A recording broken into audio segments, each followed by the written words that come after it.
നിത്യവും എല്ലാ നാരായണന്മാർക്കും വിശ്വഗുരു ഗീതാ പാഠത്തിലേക്ക് സ്വാഗതം. ഇന്ന് വിശ്വഗുരു ഗീതയുടെ 19ാമത്തെ പാഠമാണ് നമ്മൾ പഠിക്കാൻ പോകുന്നത്. ഓം നമോ ഭഗവതേ വാസുദേവായ, ഓം നമോ ദേവി വസുന്ധരായ നമഃ. നമ്മളെല്ലാവരും ജഗന്നാഥനായ വാസുദേവന്റെയും ജഗന്മാതാവായ ഭൂമിദേവി അമ്മയുടെയും മക്കളാണ്. നമ്മളെല്ലാം ഭഗവാൻ നിറഞ്ഞിരിപ്പുണ്ട്. നമ്മളും ഭഗവാൻ ഒന്നാകുന്നു, നരനും നാരായണനും ഒന്നാകുന്നു. നമ്മൾ നമ്മുടെ ഉള്ളിലിരിക്കുന്ന ഭഗവാനെ തിരിച്ചറിയണമെങ്കിൽ മാത്രമേ നമുക്ക് ഈ ജീവിതത്തിലെ എല്ലാ പ്രശ്നങ്ങളിൽ നിന്നും മോചനം കിട്ടുകയുള്ളൂ. അതിനെയാണ് നമ്മൾ മുക്തി എന്ന് പറയുന്നത്. നമുക്ക് പരമമായ ശാന്തി അനുഭവിക്കണമെങ്കിൽ നമ്മൾ ഭഗവാനെ അറിയണം, നമ്മുടെ ഉള്ളിലിരിക്കുന്ന ഭഗവാനെ അറിയണം. അതിന് നമുക്ക് ഭക്തി കൂടിയേ തീരൂ. ഇന്ന് നമ്മൾ പഠിക്കാൻ പോകുന്ന പാഠം എന്ന് പറയുന്നത് ജ്ഞാനം, അജ്ഞാനം, വിജ്ഞാനം. ജ്ഞാനം, അജ്ഞാനം, വിജ്ഞാനം. എന്താണ് ജ്ഞാനം? ജ്ഞാനം നിങ്ങളും ഈ പ്രകൃതിയും ഈ പ്രപഞ്ചവും ഈശ്വരനും എല്ലാം ഒന്നാണെന്നറിയുന്ന അവസ്ഥയാണ് ജ്ഞാനം എന്ന് പറയുന്നത്. അതായത് നമ്മൾ രണ്ടല്ല, എല്ലാം ഒന്നാണ് എന്നറിയുന്ന അവസ്ഥയാണ്. അതിനെ നമ്മൾ അദ്വൈതം എന്നൊക്കെ പറയും, തത്വമസി എന്ന് പറയും. അപ്പൊ ഞാനും നിങ്ങളും പ്രപഞ്ചവും ഈശ്വരനും ഗുരുവും എല്ലാം ഒന്നാണെന്നുള്ള ഒരു ബോധമാണ് ജ്ഞാനം എന്ന് പറയുന്നത്.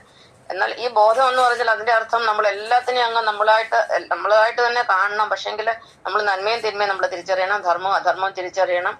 പിന്നെ തിന്മയൊക്കെ ചെയ്യുന്നവരായാലും അധർമ്മം ചെയ്യുന്നവരായാലും അവർക്ക് ശിക്ഷയൊക്കെ കൊടുക്കണം. അങ്ങനെ ഒരു മെന്റാലിറ്റി കൂടെ നമുക്ക് വേണം. അല്ല എല്ലാവരും ഒന്നാണെന്ന് പറഞ്ഞാൽ നമുക്ക് എല്ലാവരെയും ഒന്നും ചേർത്ത് നിർത്താനൊന്നും പറ്റുകയില്ല.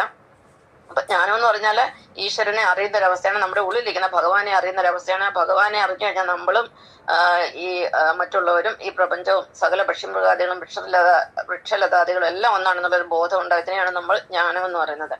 പിന്നെ അജ്ഞാനം എന്ന് പറഞ്ഞാൽ ഈശ്വരനെ കുറിച്ച് യാതൊന്നും അറിയാത്ത അവസ്ഥ. ഈശ്വരൻ എവിടെയോ ഇരിക്കുന്ന, എന്തൊക്കെയോ നമ്മൾ പറയും സ്വർഗത്തിലാണ് ഇരിക്കുന്നത്, എവിടെയോ ദൂരെ ഇരുന്നുകൊണ്ട് നമ്മളെ റിമോട്ട് കൊണ്ട് കൺട്രോൾ ചെയ്യുന്ന ഏതോ ഒരു ശക്തിയാണ്. നമ്മുടെ ഉള്ളിലാണ് നമ്മുടെ ഈശ്വരൻ എന്നുള്ള ബോധമില്ലാതെ ഈശ്വരനെ കുറിച്ച് അറിയാതെ വിഗ്രഹങ്ങളെയൊക്കെ ആരാധിക്കുക, ബഹുദൈവങ്ങളെ ആരാധിക്കുക, ഇതെല്ലാം അജ്ഞാനത്തിന്റെ ലക്ഷണമാണ്. ഒരു ജ്ഞാനിക്ക് ഒരിക്കലും വിഗ്രഹത്തിന്റെ ആവശ്യമില്ല, ജ്ഞാനിക്കൊരിക്കലും ബഹുദൈവങ്ങളുടെ ആവശ്യമില്ല. സ്വന്തം ആത്മാവിലെ ഭഗവാൻ ഉണ്ടെന്ന് ബോധ്യപ്പെടുന്ന ജ്ഞാനിക്ക് എന്തിന് വിഗ്രഹം, എന്തിന് ബഹുദൈവങ്ങളുടെ ആവശ്യം?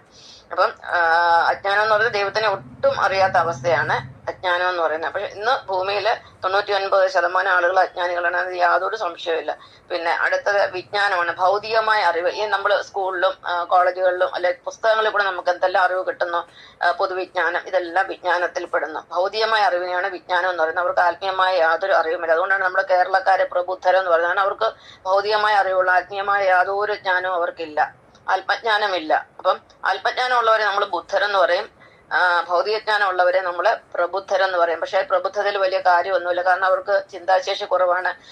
കാര്യങ്ങളെ എന്താ പറയുന്ന ദീർഘവീക്ഷണത്തോടു കൂടി നോക്കാനുള്ള കഴിവില്ല. ഒരുപാട് ബുദ്ധിമുട്ടുകളുണ്ട് ഈ ഒരു പ്രബുദ്ധത കാരണം. അപ്പം മനസ്സിലായെന്ന് വിചാരിക്കുന്നു. നന്ദി, നമസ്കാരം.